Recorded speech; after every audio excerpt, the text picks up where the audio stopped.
મારું નામ મિત્તલ પરમાર છે। હું સુલતાનપુર સેજામાં મુખ્ય સેવિકા તરીકે કાર્ય કરું છું।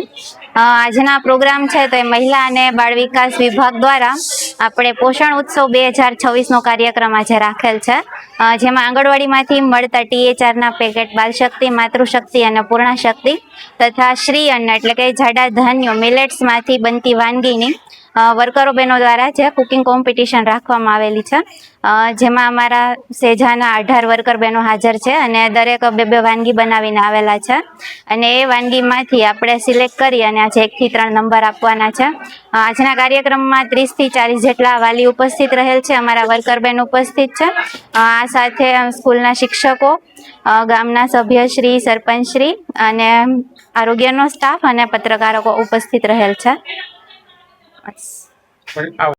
સુલતાનપુરમાં બાલવાટિકામાં બેનો બહુ સરસ બાળકને જમવાનું આપે છે અને ટેસ્ટ સારો છે અને બહુ સારી સારી રમત રમાડે છે। બાળકોને બહુ મજા આવે છે।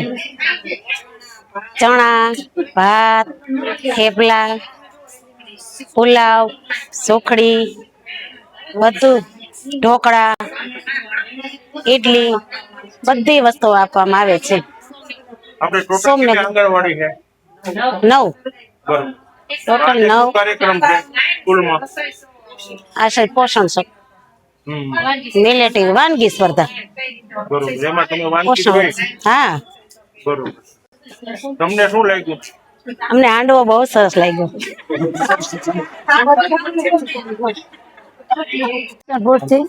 સુલતાનપુર કેન્દ્ર નંબર 4 ભાવનાબેન કમલેશભાઈ ચાવડાંગર અને હું બાળ મંદિરના બાળકોને ભણાવું છું અને અમને 6 માંથી 3 વર્ષના બાળકોને બાલશક્તિ અમે આપી છે।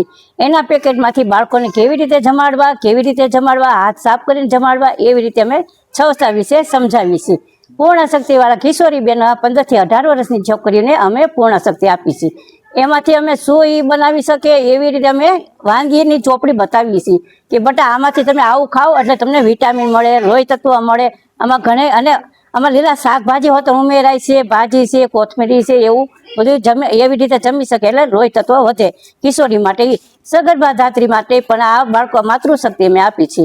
એને કેવી છે અમે સમજાવીએ છીએ કે તમે માતૃશક્તિ તમે ઉપયોગ સારી રીતે કરો, તમે જમો તો તમારું બાળક પણ તમારું તંદુરસ્ત આવે, તમે તંદુરસ્ત, તમારું બાળક તંદુરસ્ત થાય, એનાથી ડબલ અમે તંદુરસ્ત। કેમ કે બાળક માતા બે સરસ હોય તો અમારા કેન્દ્રનું પણ વાહ થાય ને, એ અમને બહુ ગમે છે એમ। એટલે અમે આટલું કહી અને અમારા આજ છે પોષણ માસનો અમે ઉત્સવ ઉજવીએ છીએ। એટલે એ પ્રમાણે અમે આજ બધા વાલી, લાભાર્થી અને અમારા મેડમ ગોંડલથી તાલુકામાંથી ને સુપરવાઇઝર બેન, હેતલબેન ને અમારા પાપા બેન બધાએ આવીને અમને આનંદ પડ્યો અને અમારો ઉત્સવ મનાવ્યો। ને આપણા સભ્ય બધા આવ્યા હતા અને મંત્રી સાહેબ, પછી ગિરીશભાઈ, એ આ દવાખાનો સ્ટાફ એ બધા આવ્યા હતા, મીરાબેન આવ્યા હતા અને એને અમને બધાએ પોસ્ટર આપ્યું। હમણાં કન્યાશાળાવાળા સાહેબોએ અમને બધાએ ટેબલ, ખુરશી બધો સહાય અમને સારી રીતે આપે છે અને વારે આપે છે અને કહે છે બેન તમારે જે તમારે જોતું હોય એ વસ્તુ અમને કહેજો એટલે અમે આપી દઈએ, તમારે ક્યાંય લેવા નહીં જવું પડે। કાર્યક્રમનો હેતુ શું? આ હેતુ પોષણ માસનો અમે ઉજવીએ છીએ। પોષણ માસ એટલે આપણે જે વાનગી એ કે બાલશક્તિમાંથી, જે માતૃશક્તિમાંથી એ જે આપી છે એ હતું। અને જે આપણે રાગી છે, બાજરી છે, જુવાર છે, એ આપણે જેના લોહીનું દબાણ થતું હોય, હૃદયનું જે કોલેસ્ટ્રોલ વધતો હોય તો તમે આમાંથી આ બધું બનાવીને ખાઓ ને તો એ બધું તમને ન બને। અને તમારે અને ઘઉં ઓછામાં ઓછા ઘઉં તો ખાવાનું ઓછું કરે કે ઘઉંથી તમારું દબાણ વધે છે, લોહીનું પર્સન્ટ, એટલે એ તમે ન ખાઓ ને તો એનાથી તમે આ ખાઓ ને તો તમારે ઘણું સારું એમ। પછી આપણે ટોટલ કેટલી આંગણવાડી? 9 કેન્દ્ર છે। 9 કેન્દ્રમાં કાર્ય કરીને હેલ્પર બેન કામગીરી સારી કરે છે અને બાળકો પણ સારી રીતે આવે છે અને વાલી પણ બધામાં સદર છે। હા।